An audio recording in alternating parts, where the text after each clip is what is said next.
I'm going to check the live. Everybody, Oh right now, yeah. if we say anything else, just give me mic checks as soon as you get a chance. Mic check. Yeet. Mic check, mic check. Mic check, mic As check. soon as,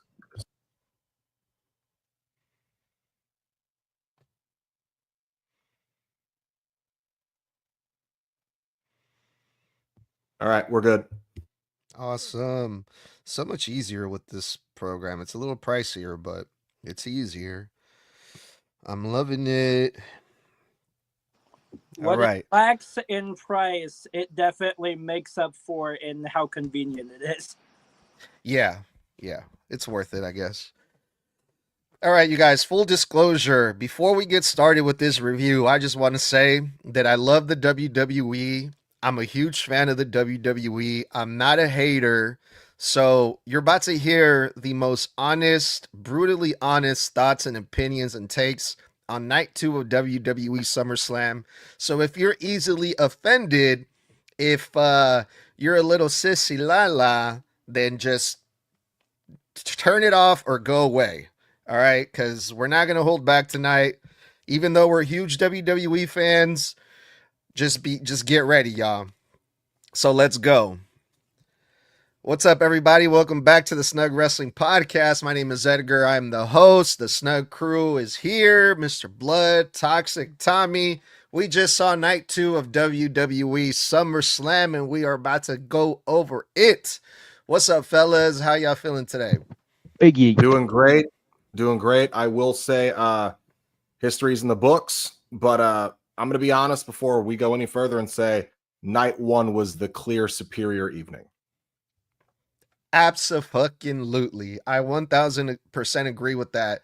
Every single match tonight, except for Dominic and AJ, was some type of gimmick stipulation match. It's like, for a second, I'm like, are we watching AEW right now or something? Like, what is happening here? Like, we started off with a triple threat match, and then it was, what was the next match after that? The TLC TLC. match, and then we had, what was after that? I don't even have it in front of me. It was Becky and Lyra, I fucking think. Becky and Lyra in some type of DQ match or a street fight or something like that. And then we had the cage match, another stipulation. And then we had Dom and AJ, which was just a regular one-on-one. And then we had another street fight with John Cena and Cody Rhodes. So it's like, all right. With that being said, you guys, let's get into it. The first match, the opening match, was a triple threat match for the Women's World Championship. Naomi versus Rhea Ripley versus Io Sky.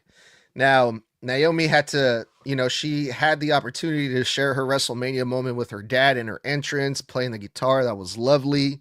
Naomi was beating the crap out of both Rhea Ripley and Io Sky at the start of this match. It was all Naomi. She looked great. And then Rhea and Io Sky had their own little moment where they got to fight one-on-one.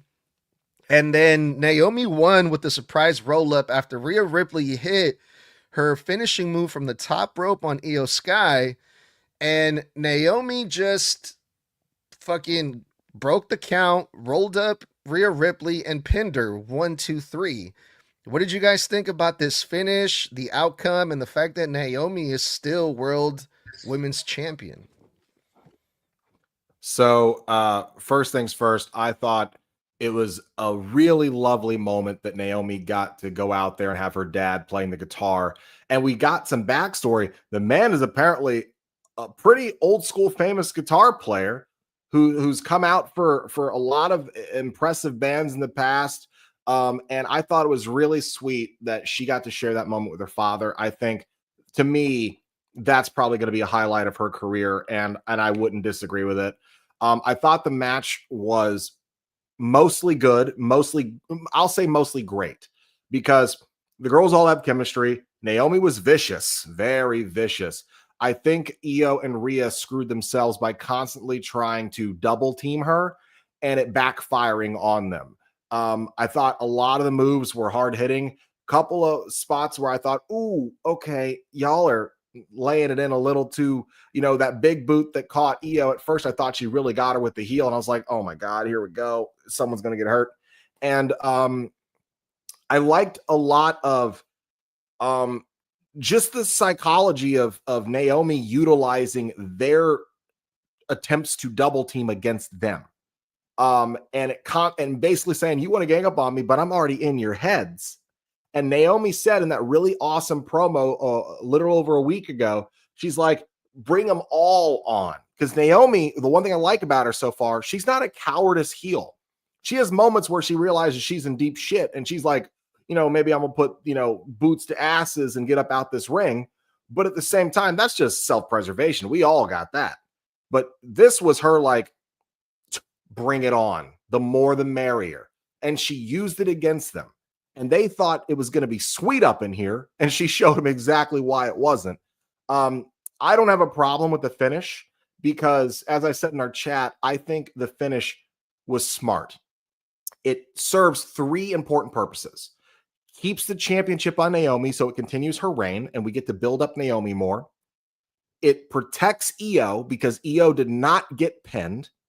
And it protects Rhea because Rhea can say, you never really beat me. It was a fluke. It was a roll-up. It was not legitimate. It was not decisive. You never put me down for the count.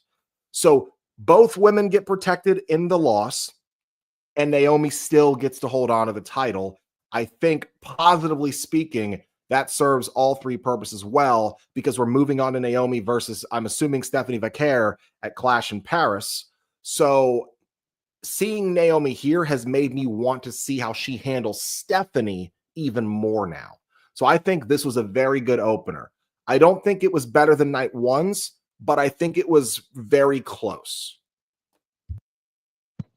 Yeah, the opener for night one was way better than this. Well, actually, no, for me, it's in the middle. I enjoyed both, but this one shared a lot of similarities with night one, the opener of night one, because I was only able to catch one mess up or whatever the hell you want to call it, and that's whenever Rhea did the cannonball to Naomi. It looked like Naomi was a little bit too far back, so she had to like reach to grab Rhea, and then so yeah, that's the only thing I caught of tonight.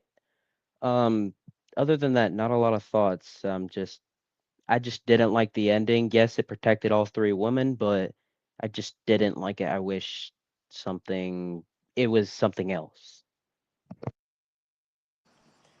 If I'm being completely honest, I don't think this is what should have started the night.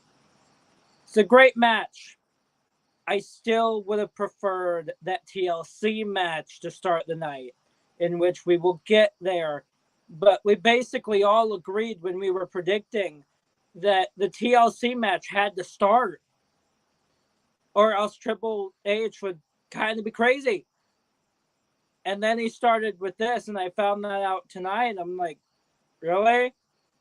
Start with the TLC match. You want to start it off with a bang. Start it off with the White 6 debut. Come on. But the match itself, it was great. Definitely not better than night one. I will say that. But, hey, it was decent for what they gave us. Like, for what was given and all of that, and the build that it had, which honestly wasn't much, it still was pretty good for what they gave us and for what they had built up. All right, Mr. Blood, this is where me and you get into it, okay?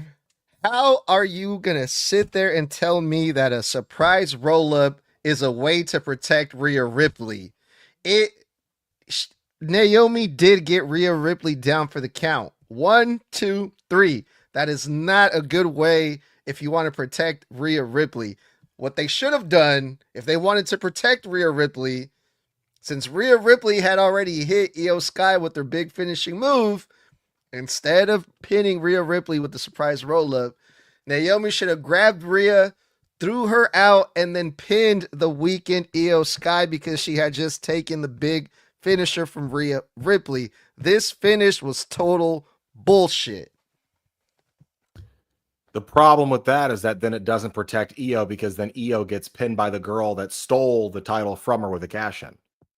The goal in this match was to protect all three women while It did still not. keeping Naomi strong.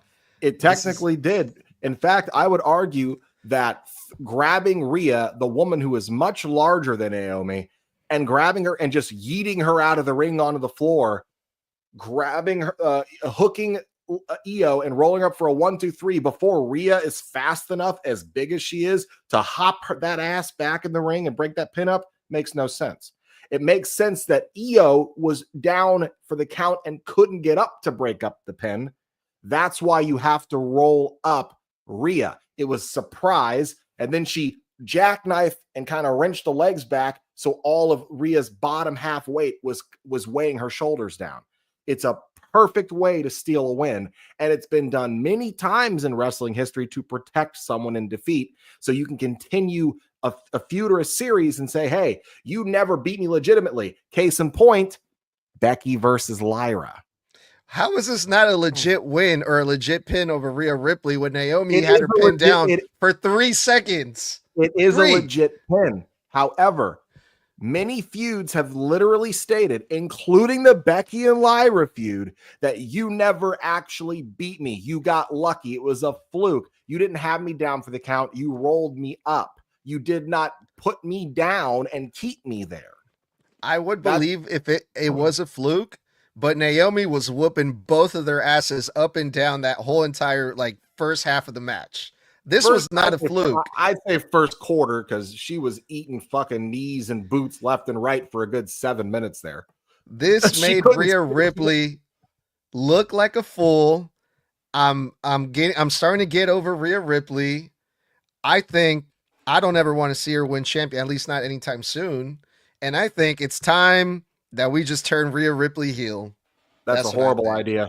She's the biggest face in the women's division. She's up there now with Cody and CM Punk as far as being WWE ambassadors and the people that they promote more than anybody else for anything. The Make-A-Wishes, all that shit. She needs to be a face because she's your biggest female star. That's homegrown, by the way, for the most part. And I'm sorry, do not turn her heel, because we had that for way too long. Turn her super face, keep her face, move her to the mid-card division, let her help build up that IC title, because that championship needs more help than the world title. All right. The next match was the TLC match, and it was perfect that the Dudley Boys and the Hardy Boys were in the building to promote their final match that's scheduled to go down at TNA's next pay-per-view, which I can't remember off the top. I think it's Bound for Glory. Bound for Glory, I believe. Dudleys and the Hardys one final time. And which is perfect timing because they were there front row for the TLC match. The TLC match, you guys. This is, okay, 6 teams, 12 people, right? And then plus the Wyatt family get involved. That's another, 3 people. And then the women get involved. There was like 17 people in this whole entire match. Okay. The spots were great. They were fun. Bodies were flying everywhere. They're like 37 tables were broken. Ladders were broken. Even the women were getting put through ladders. Fine. It made great clips for the socials, I guess. But some of the shit I've seen in this match is what makes me feel embarrassed to be a pro wrestling fan. If I was watching, thank God I was watching this match in the comfort of my own home by myself. Because if I had people over, if I was watching this with my family or other people, they would be like, what the fuck is this? This match could have easily ended in like 6 or 7 different times where we had all these people fucking reaching for, they're literally holding the titles and all they have to do is fucking rip the titles off and then that's it. But no, they're like, I don't know what the fuck they're doing. They're just up there looking dumb. And then I swear to God, I saw Fraxium fucking slap someone's hand off like, hey, don't touch my cereal, or don't touch my. It's just fucking ridiculous, man. Like this is so fucking stupid. I'm sorry. I hated this. Someone pissed in your cereal. But as far as it's concerned, I enjoyed the match for what I knew it was always going to be, a spot fest. I straight up said in our predictions that the two people I was keeping an eye on were Nathan Frazier and Montez Ford, and I wasn't disappointed. I thought everybody looked great in the match, as great as you can look in what I will say was an extremely overcrowded match. And I mean extremely overcrowded. There were times where I felt like the pace slowed down because there was too many people, but too many fucking pieces of foreign objects, ladders and tables and chairs everywhere. Like it felt like the entire ring side was just so fucking crowded with so much shit. And then when you knock out these guys on the ground, now they're crowding the shit too. And I genuinely was watching this match like, kind of want this to end a little faster because it feels a little sluggish, because it feels like they're constantly trying to step around shit, to not fucking knock into shit, to not hit shit, to not step on each other, fall on each other. There were some missed timings here when it came to definitely, like, I agree with Snug on standing at the top of the ladder. So, like, I remember the days where, like, Dolph Ziggler made you believe he couldn't climb that ladder because he sold the exhaustion of trying to climb that ladder. When you have, like, in this match, like 5 different guys just springboard halfway up the ladder, even after they've gone through tables. And I'm like, are you forgetting to sell how tired you are? You should be struggling, fighting to get up that ladder. Make me believe you are in agony. Make me believe this is hard work. Springboarding to the middle of a ladder after you've gone through a table is kind of like, bruh, come on. No wonder the timing is off. No wonder you're trying to pretend that you're fiddling around with the titles like a cat with a ball of yarn, because you got up there so fucking fast. Sell. Take longer to sell, and then we'll believe that you're getting cut off by an opponent. Because, and by the way, it's not that they have to rip the titles off. They actually have to unhook both at the same time. They have to take the entire thing off the hook. And I understand it's high, but come on, bro. Like, take a deep breath. Done. You know what I'm saying? The match was fun. My 2 favorite parts of the match was when Candice LeRae went through the ladder, because I can't stand her at all. And I was like, yes, yes. Now throw one on top of her head. And then when I thought we were getting the classic Edge spearing Jeff off the hanging in midair spot. And then when they didn't do it, I was like, come on, man. Jeff's in the audience. Do it. This match was fine, but don't ever put this many people in a TLC match again. It was too fucking much. Overbooked. I even said this in the chat. For me, this was match of the night. And yes, you can even come at me and say, "Oh, but Cena and Cody was way much better." But no, I like this a lot better than Cena and Cody. Hate me if you want to, but it's just my opinion. Um, Snug, I feel where most of your problem with the match is, it comes from Candice LeRae. And it's not just her, but she's the one that caused this. You have you have Candice LeRae out there checking on DIY, and then she decides to go for the titles. So just anyone can grab the titles now? Just anyone? And then BFAB tries it. Nikki Cross, Eric and Howdy. It's ridiculous. Why were the rest of the Wyatt family even out there? They shouldn't have been. But then again, it's WWE logic. You're gonna have it's there is a faction. You're gonna have the rest of the team out there. So, um, the Spanish Fly, that Axiom did to Angelo Dawkins, that he was going to do onto Tommaso Ciampa, or Champa, however you want to say his name. That was insane. Um, I'm surprised that went better than it probably would have if it was someone else doing it. But there was just a lot in this match, like DIY going through the tables that, like the 4 tables that were stacked on top of each other, but like two and then two and yeah. So this was a good spot fest match, and I enjoyed this a lot. This was match of the night for me. So, I do agree that this match was a bit too much. Too many people in the ring all at once. I get that. But here's my question, and boys, you can unmute for like the whole one-word answer thing.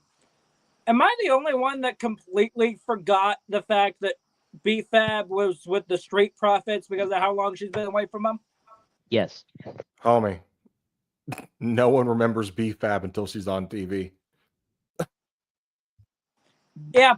So as soon as B-Fab came out, I'm like, wait, why is she here? Then I saw her with the Street Profits. I'm like, oh, that's right. No Okay. bullshit. Legit thought it was Bianca for half a second because Montez Ford is her husband. Yeah. Wow, racist. No, So- because they both have braids, and his wife is also a tall black woman. So yeah, I looked at it. I'm just like, why is she here? Like, why? Then she out the Street Profits. I'm like, oh, that's right. She's in that like managerial spot with the Street Profits while also wrestling on her own. Because that's a fucking thing that's happening right now. She kind of needs to stick to her lane. Either wrestle or be managerial for the Street Profits. One of the two. But I look at this match, I'm like, this was too much. It really was. 17 people either ringside or in the ring all at once. I'm like, no. Like, too much. Too many people being involved.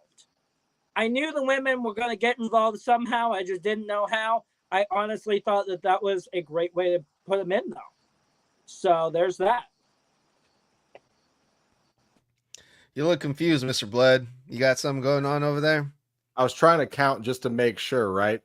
12 people in the match. Then Candice LeRae, B-Fab, Nikki Cross, Eric Rowan, and Bo Dallas. So yeah, 17. Yeah. In fucking sane a bit of overbooking.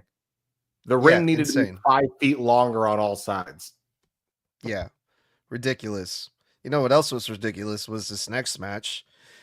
Lyra versus Becky Lynch, Women's Intercontinental Championship, right? So after this whole match of fucking just ridiculousness, I was like, okay, we're about to get at least a one-on-one match. It's going to be a wrestling match, and it's not going to be like fucking over the top, you know, dramatic or embarrassing, right? Whatever. But then I forgot that this was also some type of stipulation, no disqualification match. As soon as like I saw Becky grab like a fucking table or something like that, and I'm like, oh my god, I completely forgot that this match is also fucking no disqualification. And this match was like fucking, I don't know how long, like 30 minutes long, and the entire match was just, it just made no sense. It was just, it felt off, it felt awkward, it was out of whack. Like everything that they did was like, just, there was no logic here. Even the zip ties, Becky couldn't get the zip ties on Lyra, and Lyra had to like wait there for Becky Lynch to fucking put them on her. Then they did like a spot where with a big metal wrench the size of my fucking arm. And I'm thinking, this has to be a gimmicked wrench, right? Because like when Becky Lynch hit Lyra, like there was no thud, there was no impact. Like if this was a real like metal wrench, like if you hit someone with it, you would be able to hear it, that contact with the metal and the bone. I'm not saying, hey, beat the crap out of each other with real fucking metal wrenches. I'm saying don't do it at all. If you're going to make it look fucking that terrible. And this whole match, I just felt like my intelligence was insulted over and over and over and over again. Becky Lynch retained. Bailey showed up like we all predicted, and Bailey attacked Becky, but then accidentally, while trying to help Lyra, hit Lyra, and that's the reason why Becky was able to retain. But what a fucking mess of a match, I thought. What did you guys think? I'm going to see how much I can go off in 3 minutes. This match, I just double checked the runtime. 25 father fucking minutes. 25. Why? 25 minutes. You went just short enough for Tiffany and goddamn Jade. You went 3 times as long for Becky and Lyra, 59,000. Let me start off by saying everything in this fucking match was atrocious to me. They should have had a regular one-on-one, my guy. And y'all can nod your heads. I bitched up a storm in the goddamn chat during this match. Becky literally having to spend 30 seconds, an awkward, very long 30 seconds trying to get zip ties on Lyra, while Lyra sat there like this and stared at Becky and then even tried to readjust her fucking wrists so Becky could get the zip ties on easier. Then when she a million different times tried to get the fucking zip ties off, went to the toolbox outside of the ring, looked around, and decided, you know how I get these zip ties off? I'm going to grab a fire extinguisher under the ring and then try to saw the fucking zip ties off with the handles of a fire extinguisher, which are round, you dumbass. And by the way, you know, one of the things that was 3 feet behind her that she looked directly at on the floor? A pair of pliers. Okay? Now, on top of that, here's the dumb thing. When Becky puts her in the chair spot and goes to try and fucking wedge her in between the new announce table, she just, after fucking trying to readjust it so it gets properly, and Lyra just sat there and let her keep moving her until she got the proper angle, just slides the chair legs into the crevice of the announce table. The crevice, by the way, and look at me, was this fucking wide of a gap. The chair legs are this fucking big around on a steel chair. So as she just comfortably slides in, she sits there. Bitch, lean forward. Like, what? Like, my intelligence was being insulted. And then fucking hitting the ref, or not the ref, hitting the goddamn fucking camera guy. He no-sold. Exposing the business. But the spot that really pissed me off, because there's 2 more things I got to say before I end this rant. When Becky fucking jumps out of the way when Lyra tries to hit her on the goddamn security barrier, Becky purposefully sprawls herself in the most obvious way. Now, I know it's pro wrestling. I was a pro wrestler. I understand setting yourself up for a spot. I understand that I have to suspend my disbelief. But you know how I lean on a table when I'm exhausted? I lean on it with my elbows or my arms. You know what I don't do? I don't fucking spread eagle like I'm ready for Seth to give me back shots and lay flat like this for 5 fucking seconds, waiting for Lyra to come in the ring and leg drop me on the back of the head. And then when Becky knocks out Lyra, when Bailey knocks out Lyra, she waits until Becky gets to the fucking 2 count and then decides to break up the pin. Now, I know what you're thinking, people listening. Well, maybe she had to get back in the ring. No, guys, because the camera forgot to cut away from Bailey. And she sat there on the apron and stared as the pin roll-up happened. The ref got down and started counting. And then only at the 2.5, she dove in to try to break up the pin. Go fuck yourself. This feud needs to be over. Worst match of the weekend. And I was insulted intellectually for 25 minutes. I can only suspend my disbelief so fucking long. Not 15 times in a row. I just want to add something really quick before you go, Toxic, is that I am also a huge pro wrestling fan. not a former wrestler like Mr. Blood, but I'm all about suspending my disbelief, okay? When it comes to wrestling, I'm a big kid, but I have my limits, okay? There's a certain point where I'm like, I can't defend this shit. I really can't. And I'm like the biggest WWE defender there is, but I can't do it. Not with this. Sorry. Careful, Blood. Don't get us canceled. Anyways, We ain't on TikTok. I know.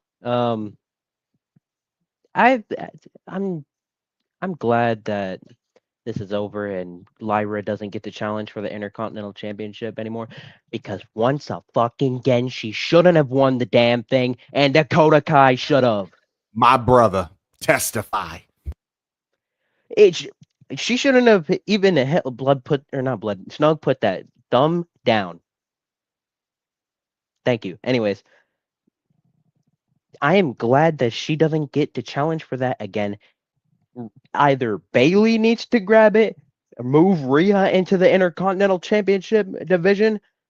She needs to grab it. Someone fucking it. Natalia sitting in catering. Maxine Dupree sitting in catering. Give them the goddamn shot for the women's Intercontinental Championship. And this is the part where some people actually care about themes, like me.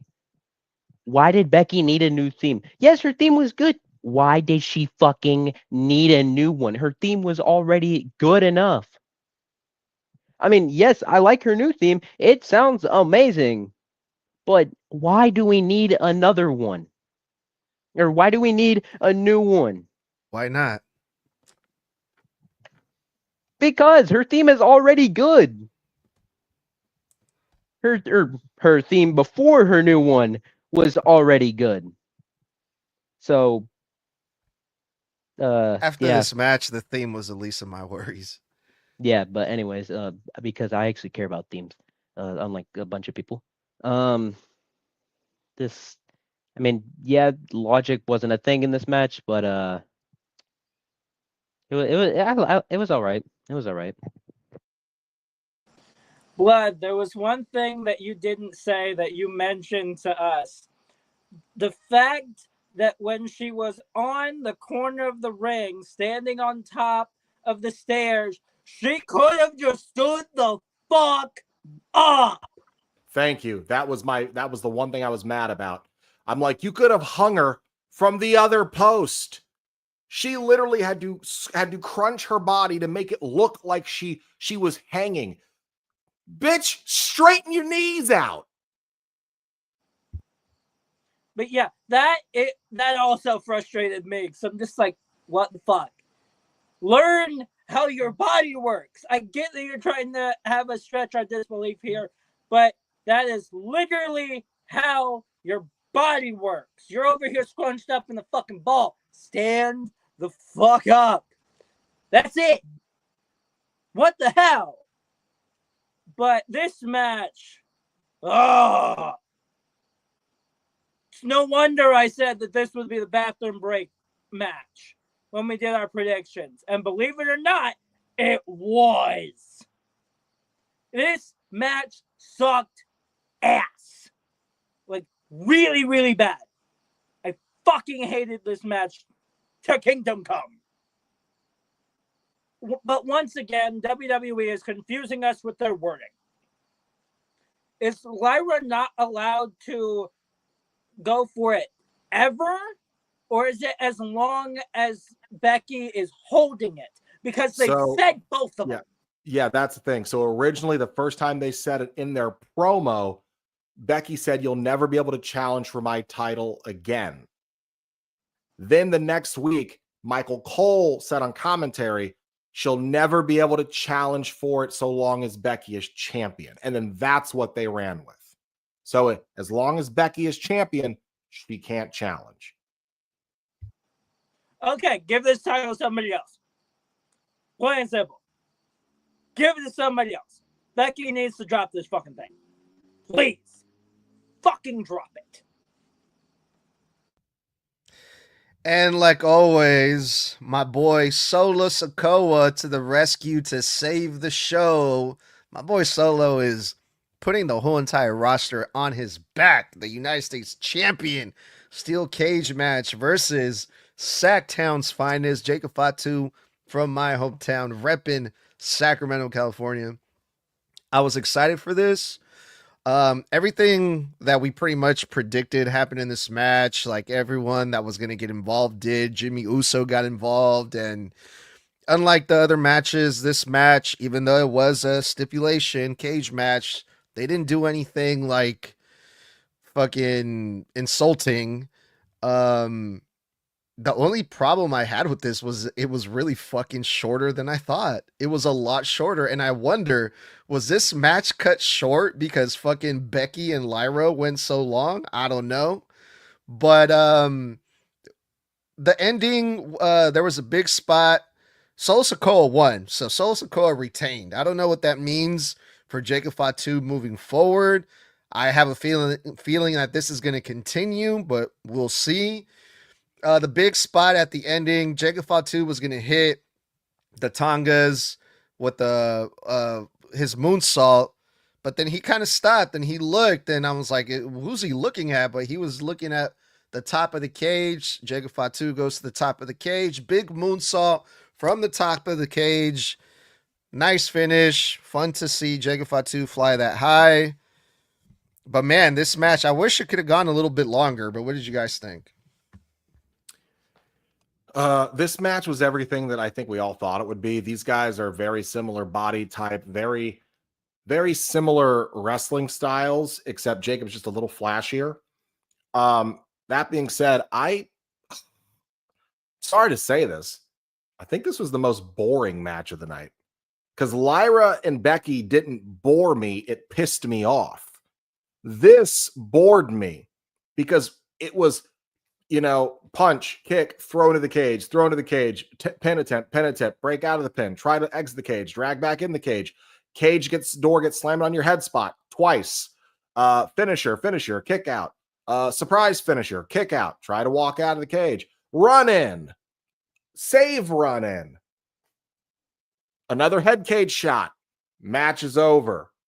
And I was like, bro, like, where was the wrestling in this wrestling cage match?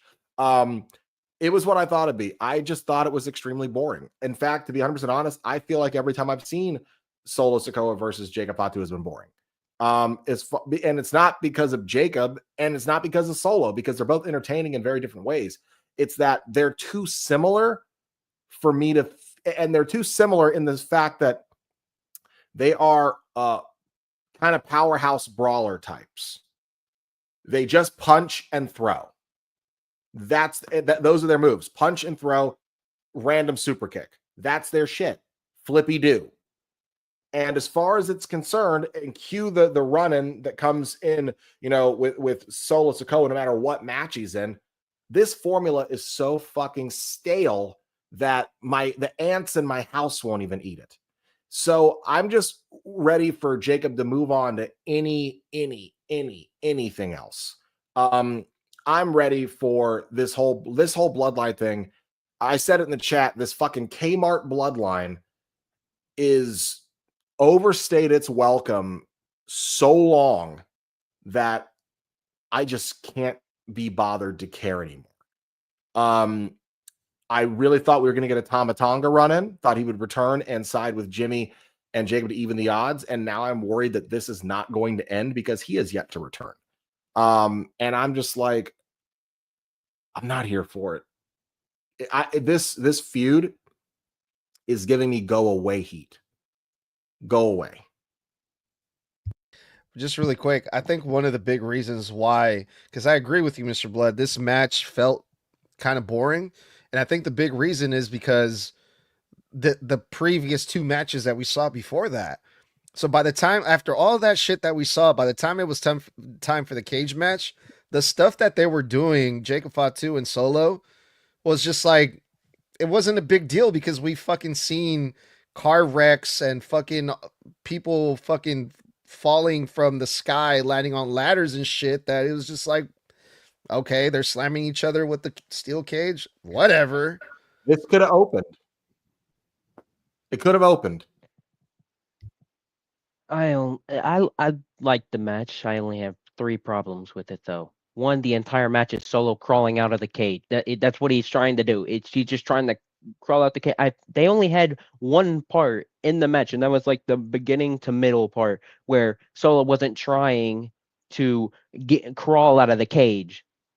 Number two, when Jacob Fatu did the moonsault off of the cage after the fact of the match being over, and I know blood caught onto this.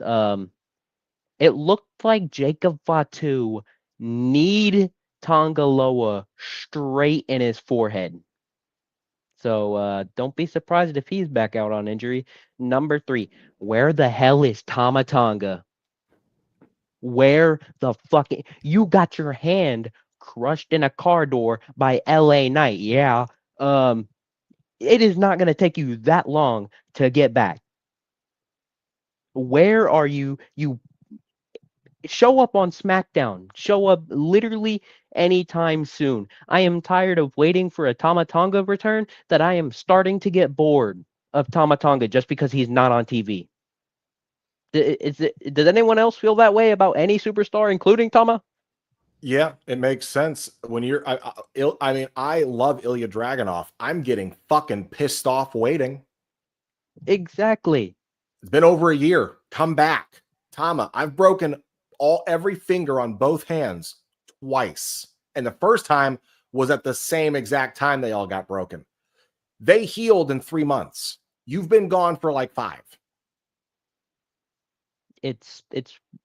I'm tired of waiting for Tama Tonga return because I just want to hear him and the people in the crowd go yeah again, and it's just we had that such a massive gimmick, and then he got injured, and then it's like where did that wasn't this thing a thing in I don't know, but wasn't this thing a thing in wrestling? Probably not. I'm just probably being stupid.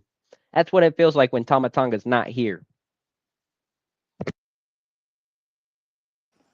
Yeah, I completely agree. I look at it, I'm like, where the fuck is Tama Tonga? Like, where is he? Because I'm pretty sure Tonga Loa had a more serious injury. Bicep injury. Exactly. Point still stands. He had a more serious injury than Tama Tonga, and yet Tama Tonga still is yet to come back. Where the fuck you at, bro? Because it doesn't take this long to fucking recover from that shit. It doesn't. Now, match itself, I think the most exciting part of it was Hikuleo assuming that handcuffs can stop Jacob Fatu.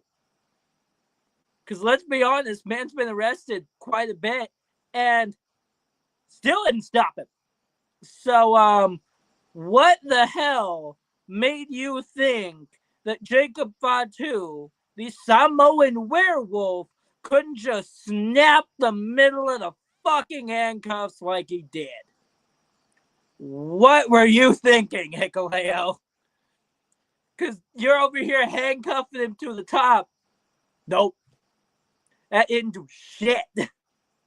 If anything, it made things worse for Solo Sikoa by doing that.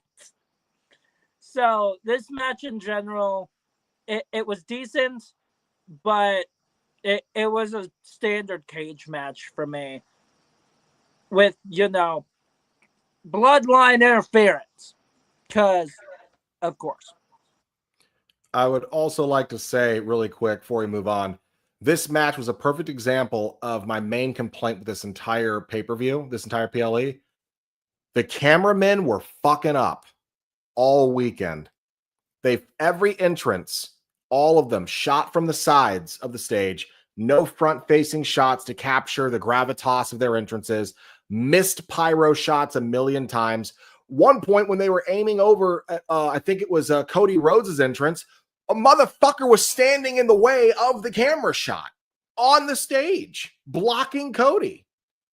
Then you got the guy who set the camera in the ring last night that shot the crowd from the fucking ring post. Then you have the cameraman tonight who missed Jacob Fatu even breaking out of the handcuffs when he actually broke out. They had to give us a replay.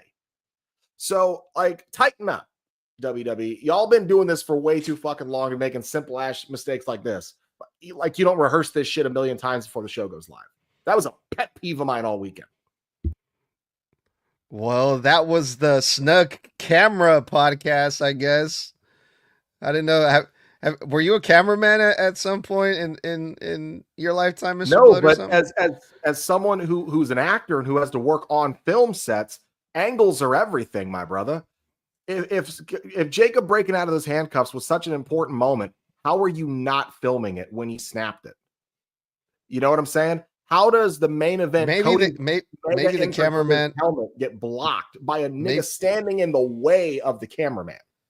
Maybe the cameraman was like, I'm not going to film this phony looking shit to make Jacob Fatu look like a moron. So I'm glad they didn't catch that on fucking camera, to be honest. All right, let's move on to the next match, you guys.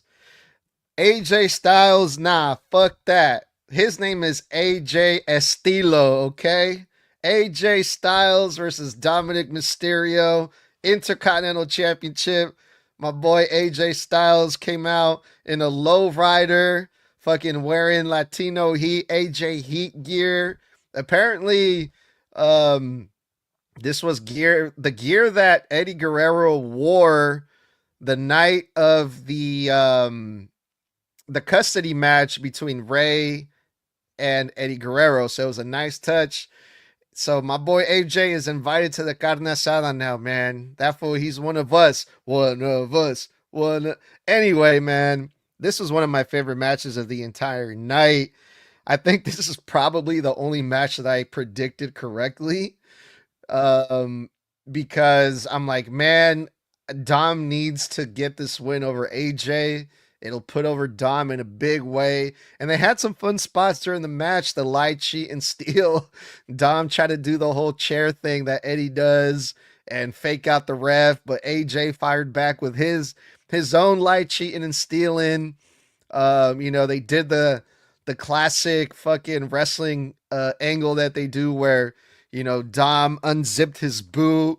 He used his boot to hit AJ over the head. Frog splash. 1, 2, 3. The phenomenal AJ Styles got pinned by the greatest Mysterio of all time and the greatest Intercontinental Champion of all time. This was fucking lovely. This is what I like to see. I like to see storytelling and fucking just the history, the callbacks. I don't need to see all these fucking ladders and fucking tables and all that bullshit, okay? So I absolutely love this. What'd you think? I thought it was good. I will say I like that AJ got to come to the ring with his son. That's 2 family moments that happened tonight. Naomi with her dad and AJ with, I believe, his oldest son in the lowrider. Only got 1 bounce out of the lowrider. And I thought the crowd would pop way more with that lowrider than they did. I was waiting for them to go nuts, but that's the problem with open roof stadiums. All the sound just travels up. None of the sound rebounds, so you really don't get to experience the audience through a TV the way you would if you were in the actual stadium itself. I liked AJ's gear, really liked Dom's gear tonight. I thought that really nice kind of like almost cobalt blue on his tights was really nice. Good in-ring psychology. How many times can AJ cut Dom off from cheating as many times as possible? And the ref, I thought the ref spot where the old classic Eddie spot where he hits the ground and then throws it at his opponent and pretends to get knocked out so the ref thinks it's him. I thought that was dumb tonight because I thought, AJ, why would you put it on yourself and fall down? Because what if the ref disqualifies fucking Dom? Then you don't win the title. So I thought that didn't make sense at all. I was like, bro, if he gets DQ'd, you lose. Title doesn't switch hands on a DQ. Also, I thought the finish was weird. This is proof that they have nerfed AJ. Because when he had his feud with Cody last year, it took 1 crossroads for him to finish off AJ. We're talking 2016, 2017 AJ, who ate like 3 or 4 attitude adjustments from John Cena plus a super AA off the top rope just for John to put him away. But tonight it took a shoe to the head and one 5-star frog splash, and AJ's done. And I was like, bro, I literally watched you kick out of everything Cena had to throw at you that Cody almost couldn't kick out of tonight. So I thought that was weird. I think it was a decent overall match. Nothing offensive. Dom retaining made sense. That was my prediction anyway. I'm glad the title stays with Dom. As much as people want to see it on AJ, Dom does make that title fun, but also it makes the Judgment Day story remain relevant and interesting. Oh man, this is close second for match of the night. Yes, it was just a regular one-on-one, which it's good every now and then, which we want to see those crazy stipulation match. Sometimes it's good to see those, but sometimes just normal one-on-ones are cool to see too. Especially tonight because people say that Seth Rollins is good with mind games. No, AJ Styles. AJ Styles basically did Eddie Guerrero. He was like that's Styles Guerrero. New name right there. That's AJ's new name, Styles Guerrero. Loved everything that AJ did tonight. I also thought that the classic Eddie spot where he hits the chair on the ground and then hands it to his opponent was stupid. Mid match though, I did say in my head, well, no, it would make sense for Dom to retain because this is possibly AJ's last SummerSlam. He said that on the kickoff show or something like I don't know. That this is his last SummerSlam.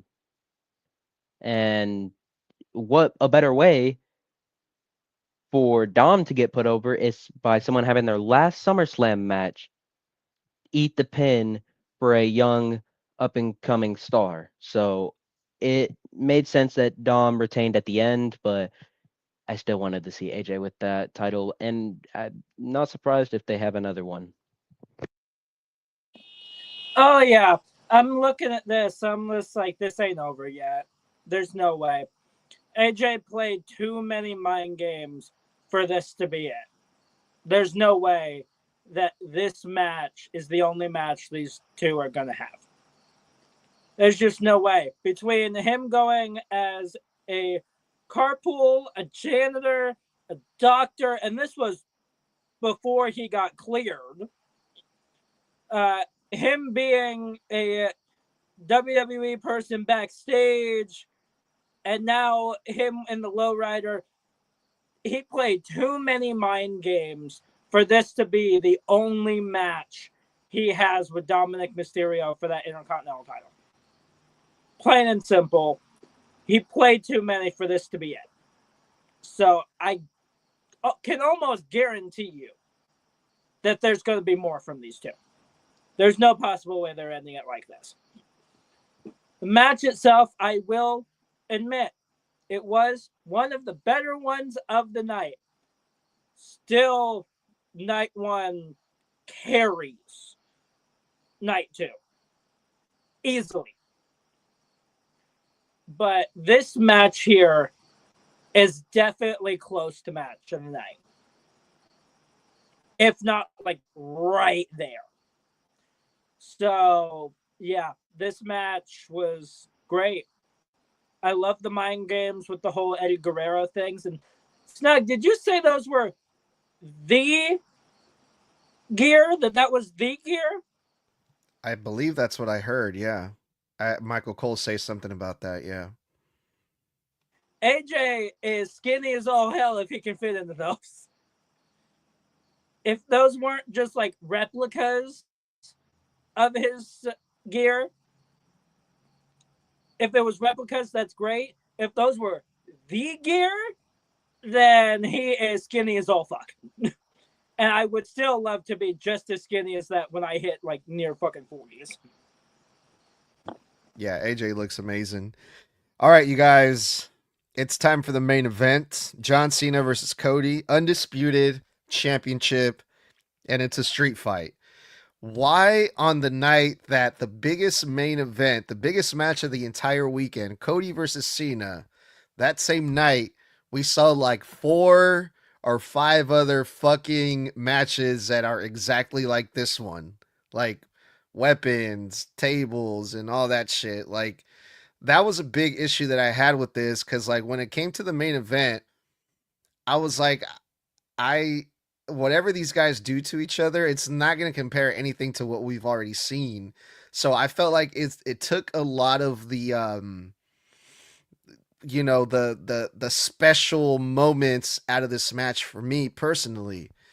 We got no double turn, we got no Rock, we got no Travis, and I'm okay with that. I was still kind of hoping, maybe we might see one of these two guys get really fucking heelish. And there was a point during the match, a couple times during the match, where the crowd seemed to kind of want to boo Cody and they wanted to see Cena win. There was also a shit ton of false finishes, a bunch of fucking finishers, like John Cena and Cody both kicked out of like their finishers 3 times after, getting hit with them. But because this is the main event, I feel like that's okay. I don't really have an issue with that because it's Super Cena, Super Cody, the 2 biggest stars. But we got a new undisputed champion in Cody Rhodes, and I'm not even mad at that. Like, I think it makes sense now that we know the reason for John Cena turning babyface and dropping the title, because holy shit, fucking Brock Lesnar music hits after the match. Fucking hell, dude. Like, I got chills, literal chills, because we were seeing reports that Brock Lesnar was banned from the WWE. He's on the ban list, and it was all bullshit again. They pulled another swerve on us this weekend. Brock Lesnar's back one last time for a last hurrah versus John Cena, because Lesnar hit Cena with an F5. And holy shit, you guys, Brock Lesnar is back. I can't believe it. Michael Cole said it's been years, but man, I'm going to get a lot of heat for this, but I'm glad Lesnar's back. I'm glad. I'm glad. Well, I'm not. But anyway, as far as the match is concerned, I think once the show ended, I realized one thing. Night 1 should have been night 2. Night 2 should have been night 1. And the main event specifically made me realize one thing.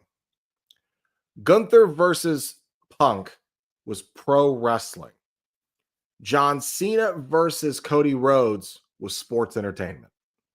And I think that's the best way to look at these 2 main events, because I think as entertaining as this match was, Punk Gunther was better.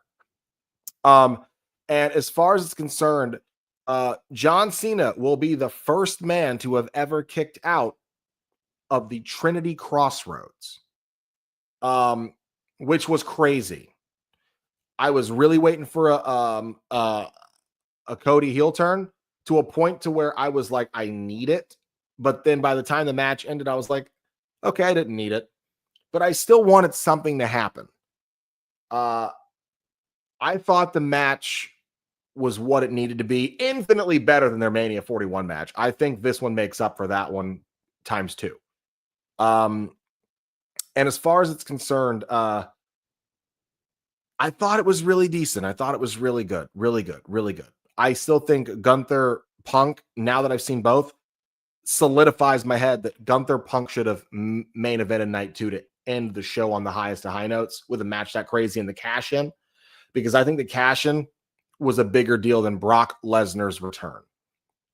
Here's why. I know that he was quote unquote blacklisted. It was probably WWE feeding stories to the dirt sheets through third parties in order to throw people off the scent. But I said this even on my reaction to Lesnar's return, which you can check out on our Instagram and on TikTok at Snug Wrestling, my live reaction to Brock Lesnar's return. But I am not. I was shocked that he's back. I am not happy he's back because of the stuff with Janelle Grant and Vince McMahon. And as far as that is concerned, you can do your own research if you'd like to. He was heavily implicated in that entire thing. I'm not going to go into it here. But I will say, if there's even a 1% chance that he was involved the way they say he was, I don't want him back. And I do believe there's a 1% chance, and I don't want him here. So whatever he's going to do with Cena, do it and then get the fuck out again. Because I genuinely think Cena has better opponents to go against that could use the rub, that are dream matches, than Brock Lesnar suplexing Cena 15 times that I've seen him do 15 years ago, 20,000 times. I'm not impressed with Brock anymore. I'm bored by Brock when he comes back. His last feud with Cody was terrible. So let's get him in, get him out, and move on. Oh, I really loved the main event of night 2. Really did.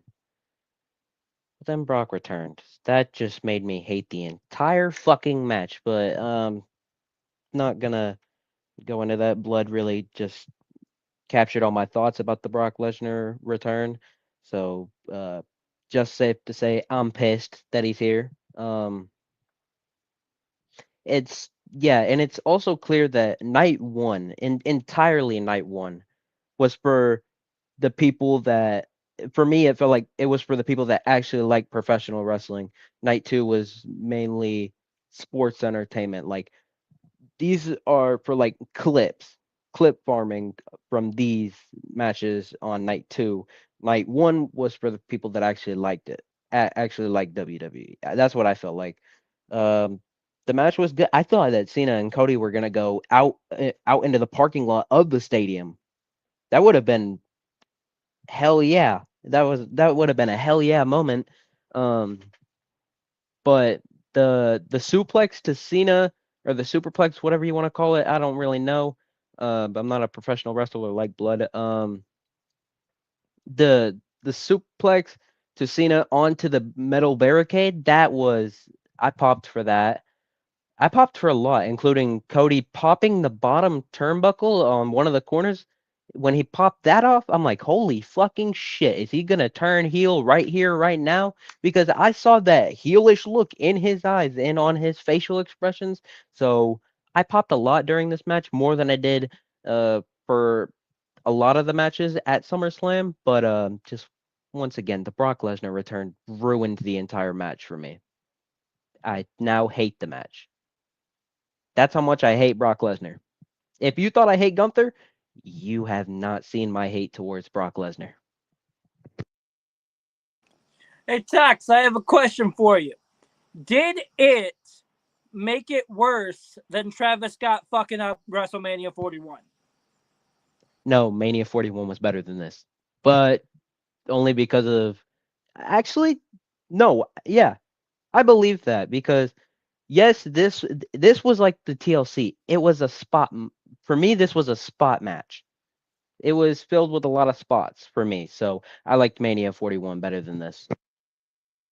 Yeah, y'all are hating on it. I'm going fucking insane for it.